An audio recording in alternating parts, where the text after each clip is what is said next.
Good morning, soap lovers.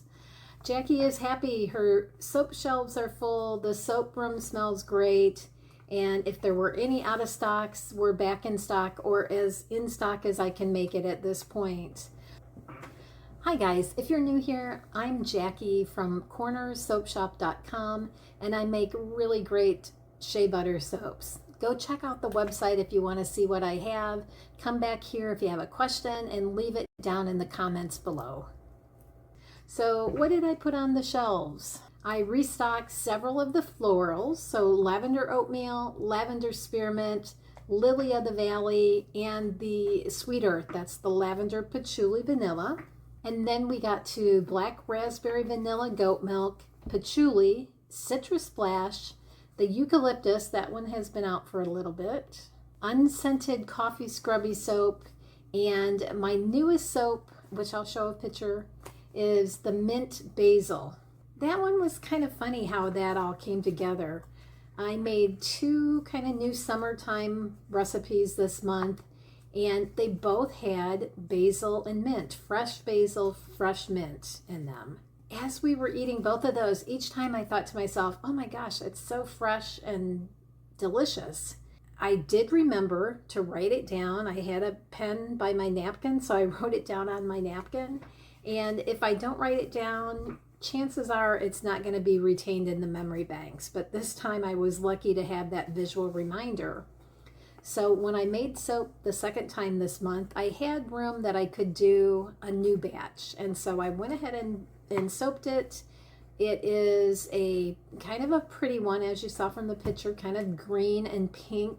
I was going to do it green and purple, but that's too much like the coloring of the lavender spearmint that was one of the newer soaps I did this year. Consider adding the summer herb soap to your cart the next time you're shopping. I will be adding some little samples of that soap to any orders that come through for the month of August. A good friend of mine asked why I didn't talk about the soap on a rope bags when I mentioned exfoliation last month. And you know, that was a really good question. I had to think about the answer.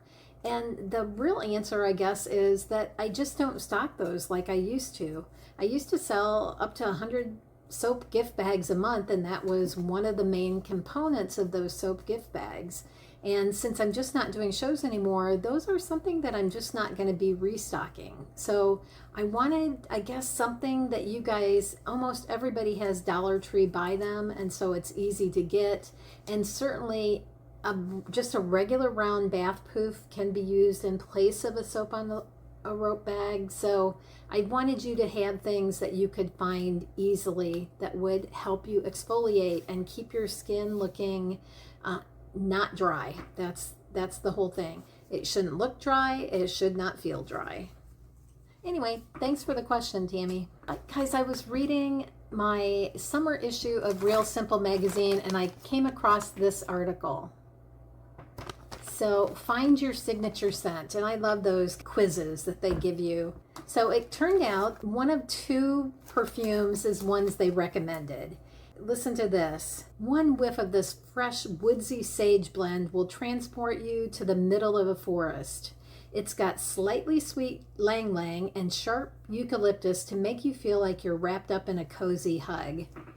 Yeah, so that was at Target. So I moseyed over to Target today and I found this. It's being, I guess, French with an S and an E on the end. Is that French? Anyway, or Frenchy. I'm not sure how they pronounce it. But here it is. And the scent is, and I'm not sure how to say it, Palo Santo Sage, or it could be Palo Santo. I'm just not sure how to say that. But the whole point of this was that scent name is one that a customer maybe 15 years ago, and if you're that customer, sorry, I don't remember who it was, they asked for that in incense, and I had never heard of Palo Santo before. So now I know what it smells like, and this is yummy. This is something I'm going to put on every morning. It's also got magnesium, squalane, and seawater extract. And the squalane is what I put in that new face bar soap that I made end of last year, sometime last year. So it's really good for mature skin. Anyway, if you want to know what that smells like, give it a try at Target. You know, I looked for that scent back when she asked me to find it, and none of my suppliers had it. Even the incense grade oils, I couldn't find it. So I think I'm going to write it on my list the next time I'm shopping for fragrance, which will be who knows when.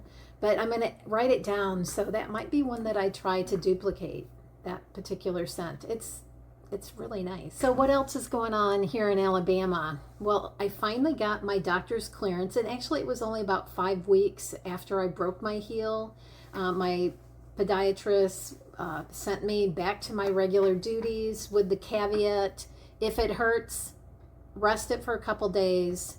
Don't be a hero. That was his exact words. This is the kind of injury, don't be a hero. So I'm happy to report I went back to full gardening duties and running around, and the knee scooter is put away until the next time we need it or one of our friends needs it. Happy to report that. Does that mean that I've started my walking routine again? No, it does not. And yes, I do need to start doing that again. I've noticed my posture is getting worse and worse. I feel like the hunchback. I know that I've got to work on that, and walking and building up my core muscles again would be a big part to helping with that lower back pain after the fall, and just in general. It just makes you feel better when you're upright. So I've got to work on that. You want to know something else weird about that week when I broke my heel? That same week, my nephew hurt his hand at work and had to have stitches. My sister-in-law, my brother's wife, Debbie, broke her thumb. My cousin's little boy broke either his wrist or his arm playing soccer.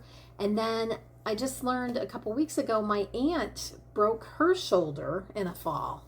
So like the Cummingses were having a really dangerous month of July, and hopefully we're out of that danger, because you would not have wanted to be a Cummings in the month of July. On the gardening front, I finally harvested my first sweet corn and watermelon out of my garden, guys. This is grown by me. I'll flash pictures up here of both of those.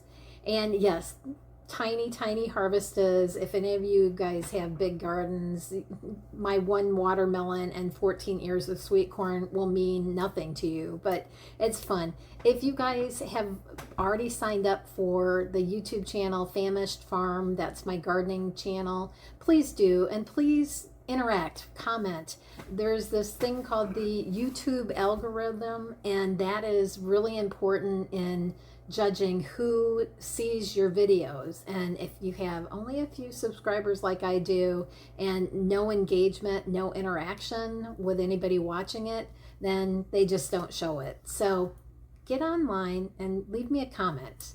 The main thing about that garden this month, though, has been how many new pests and new diseases I'm learning about. I've done lots of new to me crops this year, and so I now know what squash bugs and squash borers are. I've learned about powdery mildew. I know tomato hornworms, which I've seen those before and had those before, but tomato fruit worms. I mean, I've had the gamut of pests, and I keep a little jar with soapy water out there that I can just scoop them right into that jar. Oh, and the ever-present Japanese beetles, which are about gone here now. It has been a nightmare of creepy crawlies in my garden. I'm the biggest creepy crawly. I have somehow managed to kill my new rhubarb plant, but I guess we'll never know. Was that from overwatering or underwatering? Or maybe there's a very small chance maybe it will just come up again. Maybe it was just heat and it will just come up again magically next year. That remains to be seen. So guys, thanks for watching the video to the end. I hope that you've enjoyed the content and that you'll consider liking and subscribing. If you really want to help me out, the way to do that is to say something down in the comments. Leave a suggestion, a question, whatever you want to know. Tell me what's happening in your neck of the woods. I really miss the interaction that we used to have at craft shows. Even if it was one weekend a year, I remember you guys and you are missed. So thanks for being here, and we'll see you next month in the next Musings from the Bathtub.